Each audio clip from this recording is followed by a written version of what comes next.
Hi, welcome to the Seaside Lane channel, and thanks for joining me on this very rainy summer day here in Florida. It was a bit sloshy. I'm Morgan Lane, and I'm here to share my passion of cleaning, creating art, writing, homemaking, and my deep love of Jesus.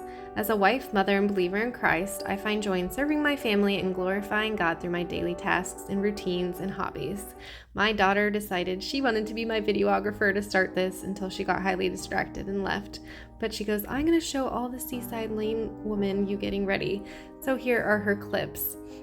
These Summer Stir and Spur are short and condensed versions of my typical longer cleaning and Bible chat videos for the summer to hopefully spur you and stir your heart to serve your family and lean into the Lord. I will clean the master bedroom and the master bathroom and fold some laundry, and then the girls and I will do some Bible art together. And the verse we are going to paint today was Colossians 3:2.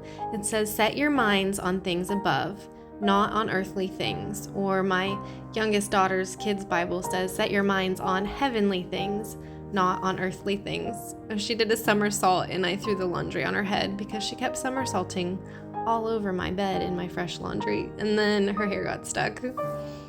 So as I tidy up the master room and start folding some laundry, I want to spur you to switch your mind into heavenly thoughts. So the reason we did this verse in Colossians was because it was their verse for their week at camp about believing and focusing on the supernatural and focusing on heaven and the Lord, and just knowing that this place is not our eternal place and that with Jesus is.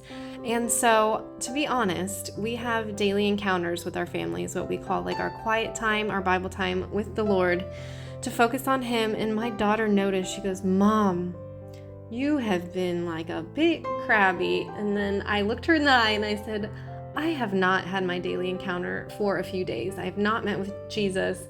I have not read His word. And I told her, I was like, I am sorry, and it makes my patience thin. And it was funny, so we discussed it together, and she said, "Mom, well, I'm reading Colossians because that was from camp, so I'm on chapter 3 already, but if you'd like to join me and catch up, you can read it with me."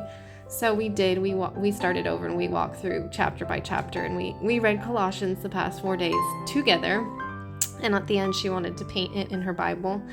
But I was just like, gosh, she's at an age of 8 where it's like her wisdom of, you need to meet with the Lord, Mom. And she even congratulated me. She's like, you had much more patience today, Mama, because you met with the Lord. And I was like, how important is that even our kids and our family and people that we meet, it makes such a difference to focus on Him and heavenly things and have that time with the Lord. So make that a priority this summer. If nothing else gets done, your laundry or this or that, just make sure you have time with Him to rest and to recharge in His presence.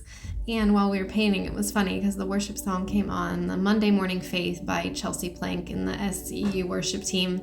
And it says, it's like Monday Morning Faith. It says, "I want to meet you more than on Sundays. I want to know you more than just my mother's faith.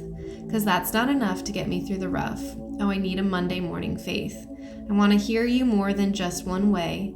Show your voice in all the mundane things. You're in the in-between. You're in my everything, and that's all I really need. My soul sings in the morning, and I love the King, and He loves me. And all that I'm compelled to bring is my everyday offering." And I just the perfect timing that this song, and then it goes on and talks about the Monday, Tuesday, Wednesday, Thursday, Friday, Saturday, how we need that faith and that communion with Him and His presence every single day. And I just couldn't believe that the conversation with my little one, and then that song came on, and it's just a reminder that you're not too far gone or too many days or too many years, months even, away from the Lord to just turn and to draw close because He's waiting. Pop bubble. I had a laundry bubble. Always laundry. This summer I've been trying to keep up mostly with keeping the master bedroom, our sanctuary of my husband and I, clean, and the laundry and the dishes. And if those things get done, then I feel pretty good, because the rest of their rooms and toys and kid things I just kind of let go during summer because it's not relevant to pick up the toys 100 times when they're going to dump them back out. So we'll do it at the end of the day. As I fold laundry, I like to pray for the different members of my family as I fold. So this was my oldest daughter's towels, and I was praying for her that she would always have that spur and fire and excitement for her daily encounters and to keep me accountable to meet with Jesus. So I was praying for her as I folded her clothes. And I want to share a woman of faith in history. Her name is Jeanette Lee. She was born in 1899 and lived to 1968. And her life is an example of staying near to God, kind of what I was talking about with the daily encounters.